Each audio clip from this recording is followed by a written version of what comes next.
Muito bem, irmãos, hoje à noite quero trazer uma mensagem que, infelizmente, tem sido pregada constantemente pelas igrejas, nas igrejas, mas não de forma bíblica, né? Muitas igrejas estão usando este tema, usando este assunto, para atrair a curiosidade das pessoas. Mas hoje à noite nós vamos falar sobre quebra de maldição, mas nós vamos falar deste assunto de forma bíblica. Nós vamos ficar dentro e somente dentro da palavra de Deus. E nós vamos descobrir o que Deus nos ensina sobre maldição, se realmente existe e como que podemos nos livrar desta maldição. Você já viu aqueles jogadores de futebol, atacantes, pagos para fazer gols, mas eles passam uma fase tão ruim, uma fase de tanto azar, que eles não conseguem fazer gols. Eles chutam na trave, o goleiro pega, eles erram o chute, mas eles passam vários jogos sem marcar um gol. Finalmente, quando eles conseguem marcar um gol depois de várias semanas, vários meses tentando, e eles conseguem então concluir um gol, eles fazem esse sinal. Eles fazem esse sinal como que dizendo: quebrei a maldição. Eu estava amaldiçoado, agora eu não estou mais. Agora eu vou começar a fazer gols como eu fazia antes. É uma crendice, né? Mas muitas pessoas vivem disso, acreditam nisso e estão sendo atormentadas por isso. Mas vamos ouvir de Deus o que Ele tem a nos dizer sobre este assunto. Nos coloquemos em pé, Números 22, e nós vamos ler dos versos 1 até o versículo 12. Eu peço perdão, mas nós temos que fazer a leitura completa deste texto, para que você possa melhor compreendê-lo. Números, capítulo 22, versos 1 a 12. Depois partiram os filhos de Israel e acamparam-se nas campinas de Moabe, além do Jordão, na altura de Jericó. Vendo, pois, Balaque, filho de Zippor, tudo que Israel fizera aos amorreus, Moabe temeu muito diante deste povo, porque era numeroso. E Moabe andava angustiado por causa dos filhos de Israel. Por isso Moabe disse aos anciãos dos medianitas: agora lamberá esta congregação tudo quanto houver ao redor de nós, como o boi lambe a erva do campo. Naquele tempo Balaque, filho de Zippor, era rei dos Moabitas. Este enviou mensageiros a Balaão, filho de Beor, a Petor, que está junto ao rio, na terra dos filhos do seu povo, a chamá-lo, dizendo: eis que um povo saiu do Egito, eis que cobre a face da terra, e está parado defronte de mim. Vem, pois, agora, rogo-te, amaldiçoa-me este povo, pois mais poderoso é do que eu. Talvez o poderei ferir e lançar fora da terra, porque eu sei que a quem tu abençoares será abençoado, e a quem tu amaldiçoares será amaldiçoado. Então foram-se os anciãos dos Moabitas e os anciãos dos Medianitas, com o preço dos encantamentos nas suas mãos, e chegaram a Balaão e disseram-lhe as palavras de Balaque. E ele lhes disse: passai aqui esta noite e vos trarei a resposta, como o Senhor me falar. Então os príncipes dos Moabitas ficaram com Balaão. E veio Deus a Balaão e disse: quem são estes homens que estão contigo? E Balaão disse a Deus: Balaque, filho de Zippor, rei dos Moabitas, os enviou a mim, dizendo: eis que o povo que saiu do Egito cobre a face da terra. Vem agora, amaldiçoa-o, porventura poderei pelejar contra ele e expulsá-lo. Então disse Deus a Balaão: não irás com eles, nem amaldiçoarás a este povo, porquanto é bendito, porquanto é um povo abençoado. Oremos. Querido Deus e eterno Pai, assim como Israel, nós, seus filhos, também somos um povo bendito. Mostra-nos nesta noite quão abençoado nós somos por causa do sangue de Jesus Cristo em nossas vidas. Abra o nosso entendimento para entender o que a palavra de Deus ensina a respeito de maldição. Liberta-nos de crendices, superstição e todo e qualquer tipo de medo que tenha nos escravizado nesta noite, que não seja o temor de Deus. Peço ao Pai que me use para falar, para transmitir a sua palavra com fidelidade, e peço que ela não volte vazia, mas que ela possa tocar no coração de todas as pessoas nesta noite. É o que pedimos agradecidos no nome de Jesus. Amém? Podem se assentar?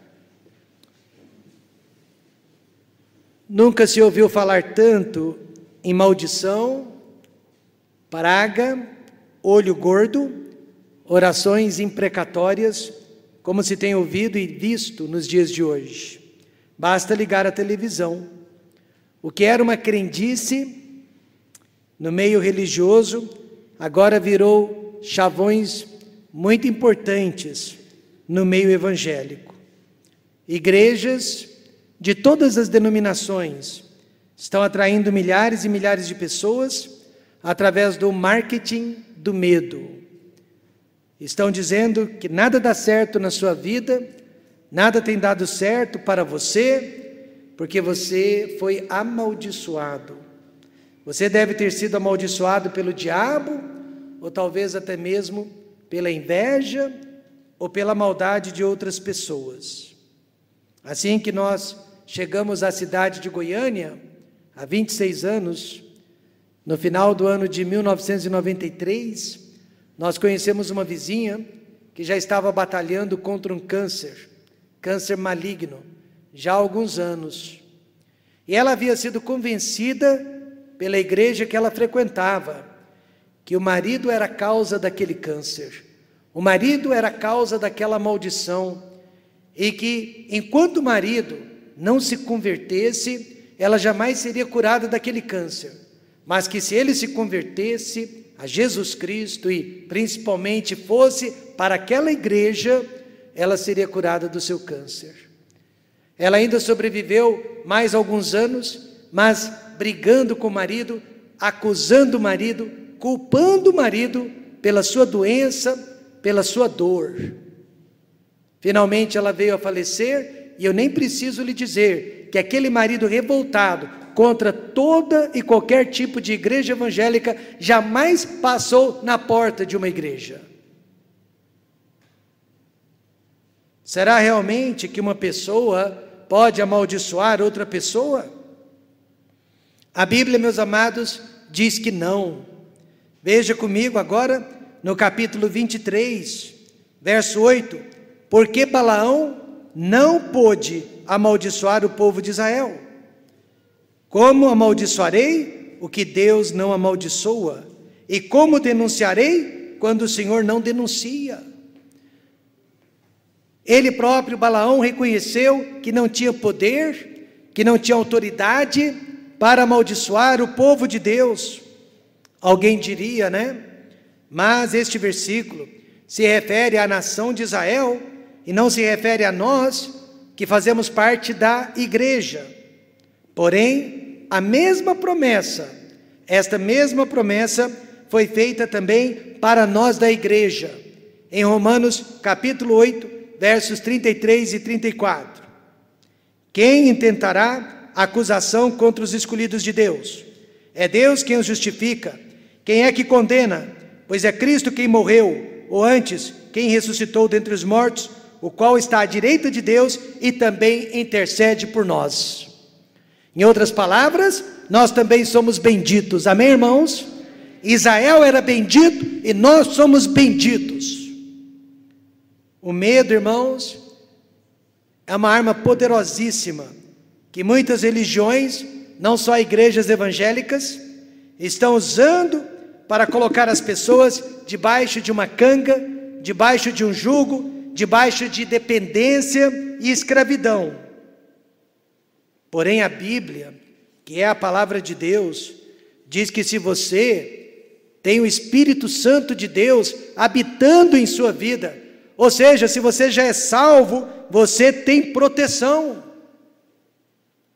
2 Timóteo 1,7 diz: porque Deus não nos deu o espírito de temor, mas de fortaleza e de amor e de moderação. Meus irmãos, o que eu quero dizer, depois de 26 anos no ministério, sim, eu já conquistei alguns inimigos, sim, eu já decepcionei algumas pessoas, sim, eu já pisei no calo de muitas pessoas, e se eu estivesse dependendo do desejo delas para comigo, eu não estaria aqui nesta noite. Mas eu não dependo do que elas pensam e do que elas desejam, eu dependo da vontade de Deus para a minha vida. O que a Bíblia realmente ensina sobre maldição na vida das pessoas? Vejamos 3 lições na história de Balaque e Balaão. A primeira lição que aprendemos: maldição é resultado de medo. Moabe temeu muito diante deste povo, porque era numeroso, e Moabe andava angustiado por causa dos filhos de Israel. Havia razões para temer Israel. Israel já havia derrotado, praticamente aniquilado, os amorreus e edomitas que ficaram para trás do Jordão, e agora Balaque pensou: será a nossa vez. E essa expressão angustiado significa que ele estava sofrendo por antecipação. Ele já estava prevendo o pior. Você sabia que mais de 80% da nossa angústia, da nossa preocupação, dos nossos temores, mais de 80% da nossa ansiedade não consiste em coisas reais, nada que realmente já tenha nos acontecido, mas medo do que ainda possa nos acontecer. Balaque, então, através do medo, tomou o futuro nas suas mãos, e aí ele decidiu amaldiçoar primeiro Israel, antes de ser amaldiçoado por Israel. Ou seja, eu vou atacar primeiro, antes de ser atacado. Hoje em dia, algumas igrejas estão fazendo a mesma coisa. Vamos amaldiçoar o diabo, antes dele nos amaldiçoar. Por isso, existem as tais campanhas da quebra de maldição hereditárias. Nesses cultos, os pastores supostamente pisam sobre a cabeça do diabo, supostamente conversam com o diabo, xingam-no, amaldiçoam-no, e finalmente quebra a maldição que porventura estivesse sobre a vida da vítima. As pessoas que frequentam esses lugares saem de lá arrepiadas, mas não foi por causa da presença de Deus, foi por causa da presença do diabo. Imagine você ir na igreja para sentir a presença do diabo. Aqui não, amém, irmãos? Aqui nós queremos sentir somente a presença de Deus. No entanto, a palavra de Deus, que é a nossa única fonte de informação e autoridade, ensina que nenhum de nós, nem mesmo anjos de Deus, podem amaldiçoar o diabo. Somente Deus pode passar palavras de juízo sobre o diabo. Veja comigo, Judas 1, verso 9. Mas o arcanjo Miguel, quando contendia com o diabo e disputava a respeito do corpo de Moisés, não ousou, não teve coragem, não foi atrevido, ao ponto de pronunciar juízo de maldição contra ele, mas disse: o Senhor te repreenda. Podemos imaginar a cena.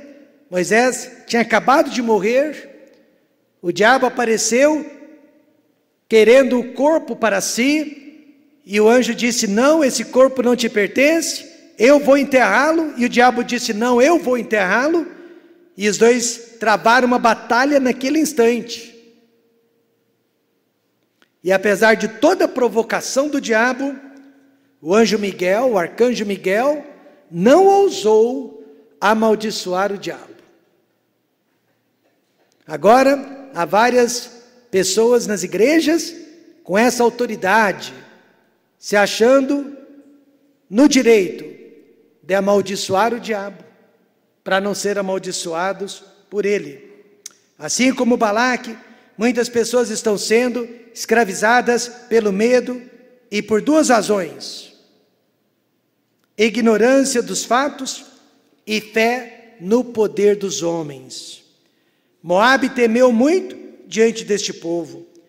Ele apenas ouviu dizer o que Israel havia feito contra os amorreus, contra os edomitas, mas ele não se informou sobre o que foi feito contra Israel. Ele não se informou o que havia acontecido.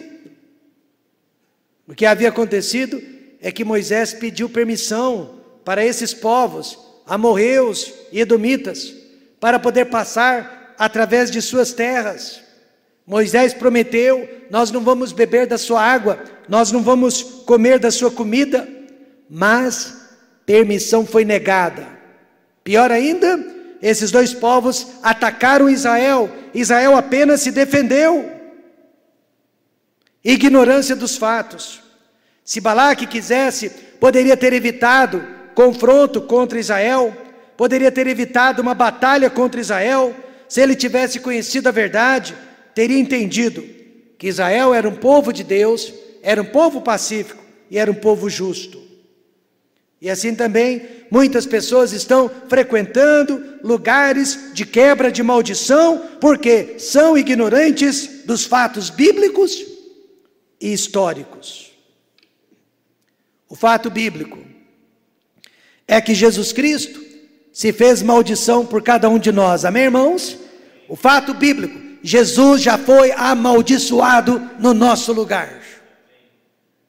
O fato histórico é que isso já aconteceu há 2000 anos na cruz do Calvário, e não acontece nos cultos das igrejas mais, amém, irmãos? Já aconteceu. Uma senhora chamada Maria das Dores foi convencida por um de seus pastores que todas as suas enfermidades eram resultados do seu nome, Maria das Dores, e era preciso quebrar a maldição contida naquele nome, para que ela pudesse gozar de uma vida melhor. Maria das Dores, que era ignorante dos fatos, acreditou prontamente naquela história. Mas o primeiro fato é que há muitas outras Maria das Dores no mundo que gozam de boa saúde, apesar do nome. E o segundo fato, a palavra de Deus diz: se alguém está em Cristo, nova criatura é, as coisas velhas já passaram, eis que tudo se fez novo. Em outras palavras, Deus abençoa apesar dos nossos nomes. Deus abençoa apesar dos nossos pais. Deus abençoa apesar da nossa herança hereditária, amém, irmãos? Mas a segunda razão do medo, que leva muitas pessoas ao centro de Umbanda, aos cultos de quebra de maldição, é fé no poder de homens. Veja como que Balaque confiou no poder de Balaão. Vem, pois, agora, rogo-te, amaldiçoa-me este povo, pois mais poderoso é do que eu, talvez o poderei ferir, lançar fora da terra. Primeiro, este Balaque, ele buscou proteção física. Ele contratou o exército dos medianitas. Agora, para ter certeza, ele buscou proteção religiosa, espiritual, através de um vidente chamado Balaão. Ele pensou que podia derrotar a nação de Israel através da força bélica e através da religião. Veja a fé e a confiança que ele tinha no profeta Balaão. No verso 6, porque eu sei que a quem tu abençoares será abençoado, e a quem tu amaldiçoares será amaldiçoado.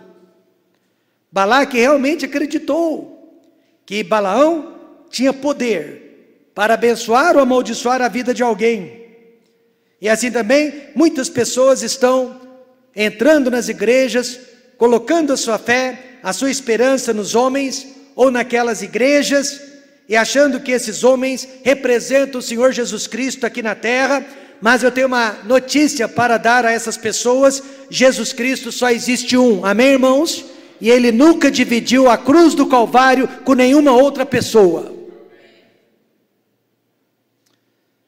Certo teleevangelista, ele usa o pronome pessoal eu, mais do que o nome de Jesus, enquanto está pregando.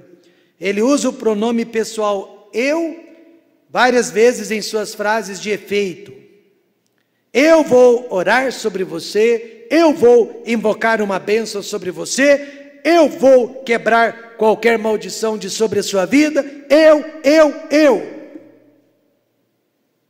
E assim como Balaque acreditava no poder de Balaão, pessoas estão acreditando no poder desses chamados missionários, apóstolos, pastores, bispos.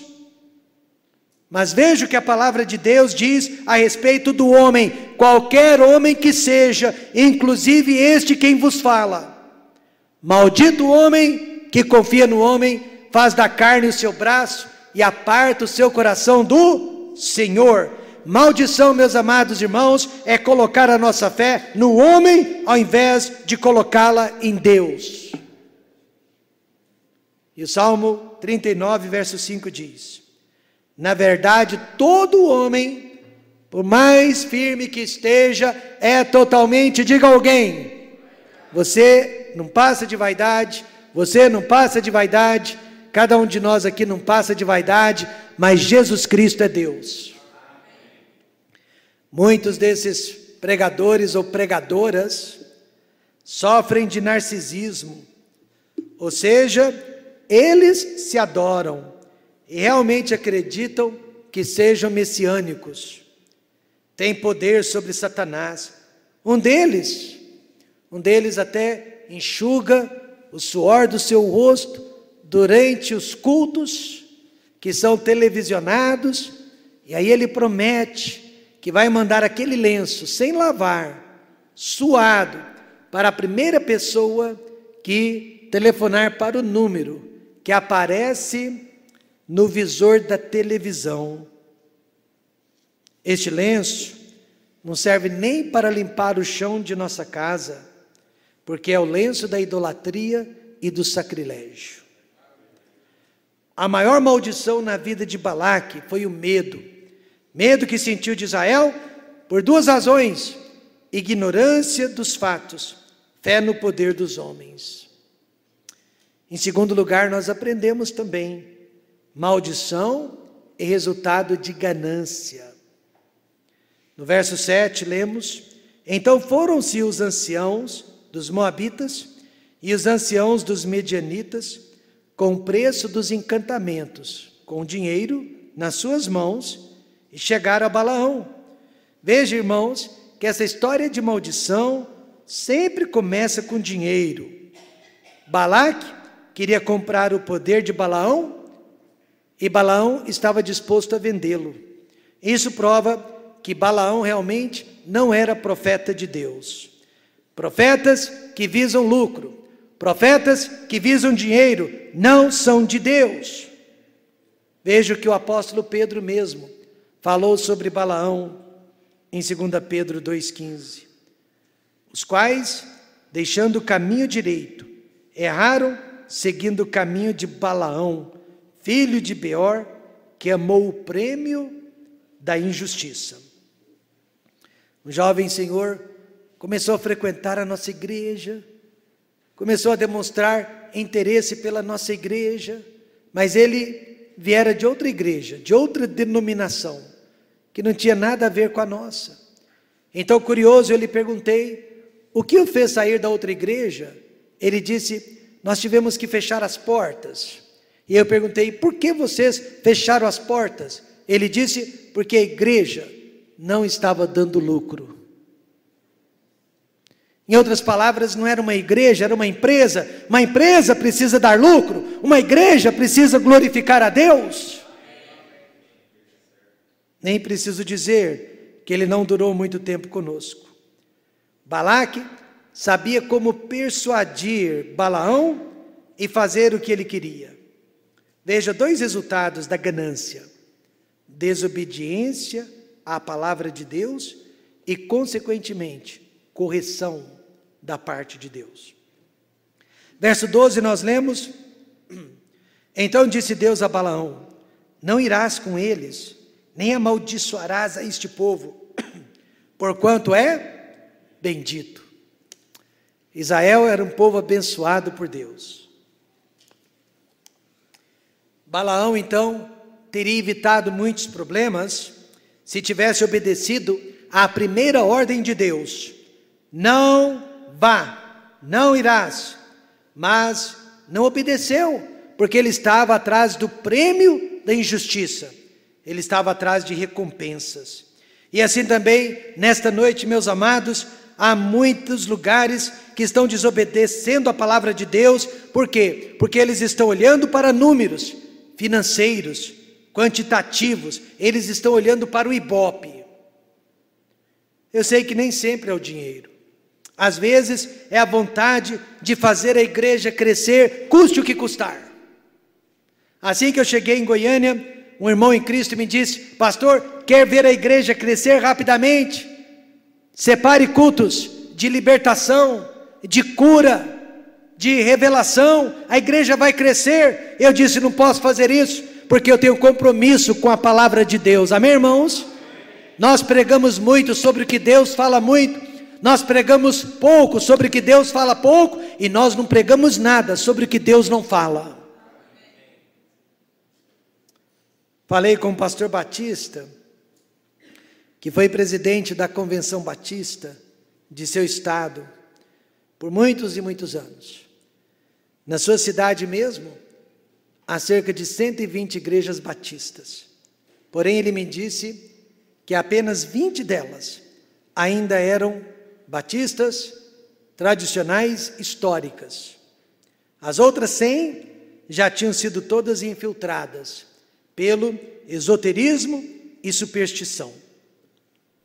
Perguntei como que isso havia acontecido, e ele respondeu: primeiro começou com a música. Nós mudamos, ou eles mudaram, a liturgia dos cultos.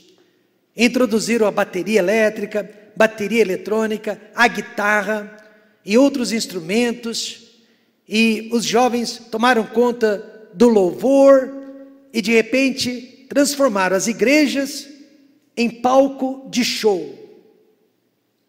Depois introduziram o encontro dos G12, e finalmente a quebra das doutrinas, dos dogmas. Sem dúvida, a nossa ganância por mais pessoas, a nossa ganância por sucesso, nos leva a pensar que sabemos mais que a palavra de Deus, e aí nós deixamos a doutrina dos apóstolos e passamos a seguir o pragmatismo dos homens, ou seja, os métodos que dão certo para encher os bancos da igreja. Mas eu quero dizer uma coisa para todos vocês que estão aqui: o que nós temos para oferecer é a palavra de Deus, o que nós temos para oferecer é louvor a Deus, o que nós temos para oferecer é o cristianismo na sua essência. Fica quem quiser, amém, irmãos? Mas não vamos sair disso.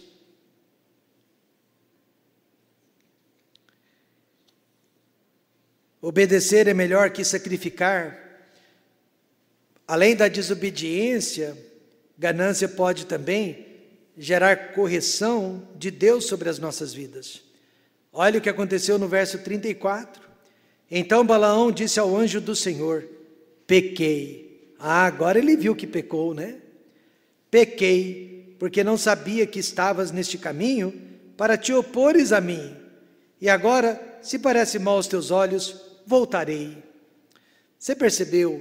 Não é difícil reconhecer que estamos errados. Todos aqui sabem quando estão errados. Difícil é abandonar o erro. Não é difícil saber que estamos errados. Difícil é abandonar aquele erro. Difícil é mudar de direção. Balaão reconheceu que estava errado, pequei, mas ele não teve forças para mudar de direção. Deus usou um burro, falante, hein? Deus colocou voz naquele burro, para falar com Balaão, e eu quero que você saiba que até hoje, Deus continua usando os burros.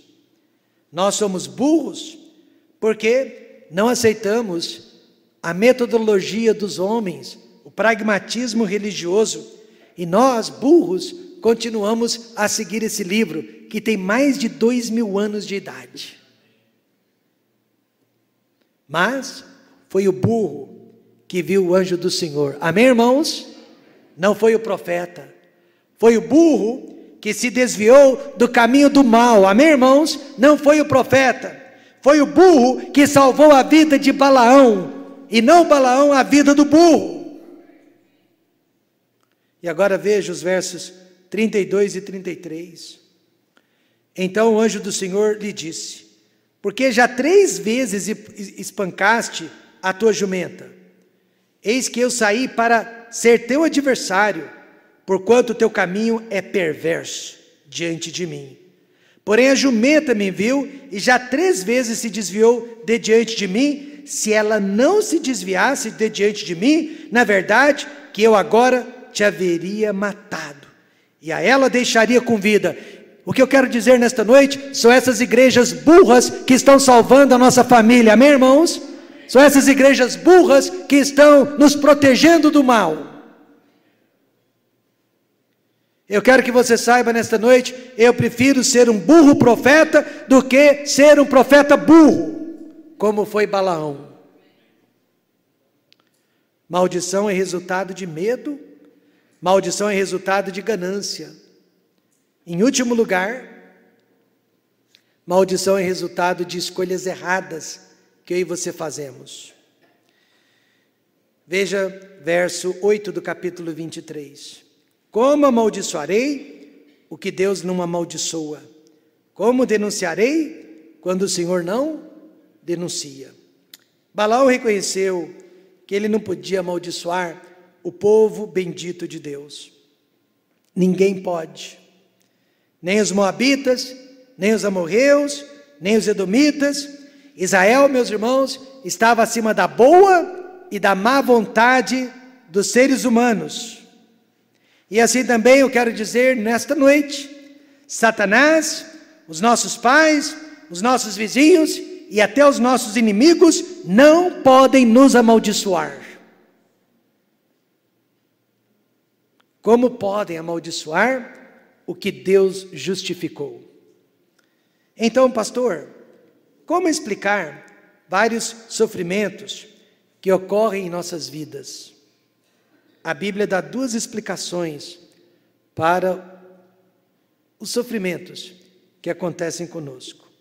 Primeiro é o nosso próprio pecado, e segundo, é uma aprovação da parte de Deus.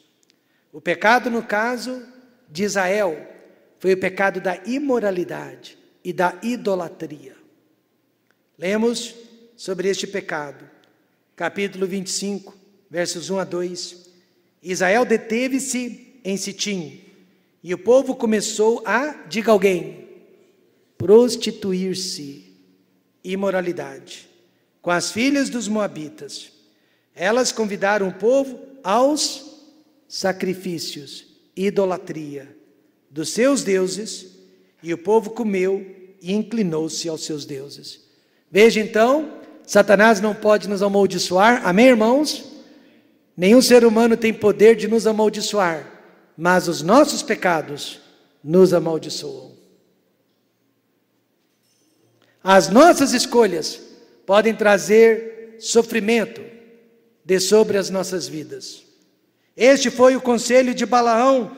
Nós não podemos amaldiçoar o povo escolhido de Deus, porque é um povo bendito. Mas Israel pode amaldiçoar a si mesmo. Como? Através do pecado. Então Balaão introduziu a prostituição e a idolatria no arraial dos judeus. Mais de 24 mil judeus morreram naquele dia por causa desta escolha. Não por causa de Balaão, não por causa de Balaque, mas por causa de suas próprias escolhas. Se você está sofrendo nesta noite, pare de culpar os seus pais, pare de culpar seus filhos, pare de culpar seus irmãos, pare de culpar outras pessoas. Não é olho gordo, não é praga, nem trabalho de macumbeiro, mas a nossa própria escolha. Quantos estão entendendo isso? Alguém me perguntou se no Templo Batista Maranata, Pastor Kleber, nós praticamos quebra de maldição. Pastor, eu respondi, claro que sim. Todas as vezes que um pecador se converte a Jesus Cristo e se arrepende dos pecados, ele está sendo libertado da maldição. Amém, irmãos? Amém. Nós praticamos sim a verdadeira quebra de maldição através desta igreja. Romanos 8, verso 1, promete, portanto agora, nenhuma condenação, nenhuma maldição há para os que estão em Cristo Jesus, que não andam segundo a carne, mas segundo o Espírito. Romanos 4, 7 também diz, bem-aventurados aqueles cujas maldades são perdoadas e cujos pecados são cobertos. Quantos aqui nesta noite podem dizer, pela graça de Deus, os meus pecados foram lavados no sangue de Cristo? Portanto, pare de ser enganado. A única libertação que existe é a libertação do pecado. Todavia, nem sempre é o pecado. Às vezes, em sua infinita sabedoria, Deus permite provações em nossas vidas, como Ele permitiu na vida de Jó. Veja Tiago 1, versos 2 a 3. Meus irmãos, tende grande gozo quando cairdes em várias tentações ou provações, sabendo que a prova da vossa fé opera a paciência. Tentações ou provações fazem parte da nossa vida. É nessas horas que provamos se amamos a Deus, se somos fiéis. Jesus disse, no mundo tereis aflições, mas tende bom ânimo, eu venci o mundo. Só que algumas igrejas estão ensinando que quando nós estamos doentes, quando nós estamos endividados, quando nós estamos infelizes, é por causa da maldição da família, maldição de algum objeto que usamos, ou até mesmo olho gordo das pessoas. Mas como explicar as provações de Deus? Jó foi um homem justo e inocente.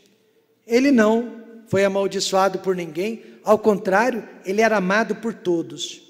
Mas Deus permitiu que Satanás o tentasse até o limite de suas forças.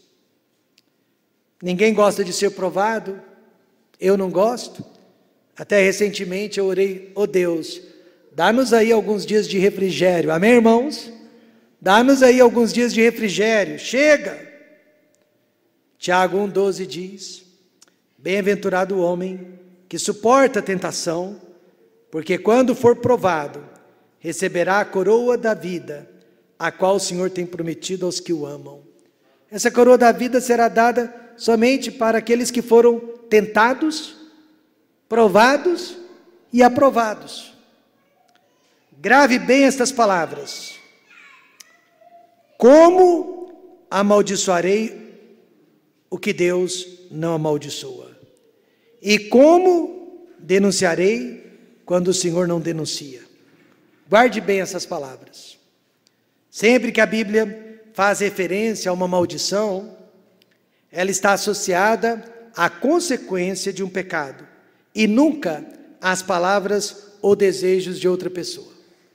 Imagine se tudo que alguém pensa de mal sobre nós nos acontecesse, ou tudo que pensamos de mal sobre outras pessoas nos acontecesse. Nada disso. Amém, irmãos? Nada disso. Maldição geralmente é consequência de pecado. Igrejas que deixaram de pregar o puro evangelho, deixaram de pregar a palavra para aprisionar as pessoas com fábulas, com espiritismo. Elas sim é que precisam ter medo de maldição, da maldição de Deus. Gálatas 1, verso 8, promete: mas ainda que nós mesmos, ou um anjo do céu, vos anuncie outro evangelho, outro ensinamento, além do que já vos tenho anunciado, seja, anátema significa seja amaldiçoado. Mas aí é amaldiçoado por Deus, e Deus pode amaldiçoar. Colossenses 2,8 também diz: tende cuidado, para que ninguém vos faça presa sua, por meio de filosofias e vãs sutilezas, segundo a tradição dos homens, segundo os rudimentos do mundo, e não segundo Cristo. Não se torne uma presa desses charlatões. Nós tínhamos cerca de 40 crianças frequentando uma de nossas igrejas. Nossas professoras estavam ensinando a Bíblia, o Evangelho, a palavra de Deus. De repente, um falso profeta avisou aqueles pais que ele havia recebido uma revelação de Deus, que se os pais deixassem as crianças na nossa igreja, alguma coisa de mal iria acontecer. E os pais, presas daquele falso profeta, tiraram as suas crianças do nosso meio. A Bíblia agora diz para mim e para você, para que não sejamos presas dessas pessoas, por meio de suas filosofias e vãs sutilezas. Lembre-se, maldição é resultado de medo. Maldição é resultado da ganância. E maldição é resultado do nosso próprio pecado. Mas a boa notícia, nosso presidente tem citado esse versículo Brasil afora, né? E conhecereis a verdade vos libertará. Mas veja João 8,36. Se pois o Filho vos libertar, verdadeiramente sereis livres. Sereis livres. Vamos fechar os olhos, vamos orar.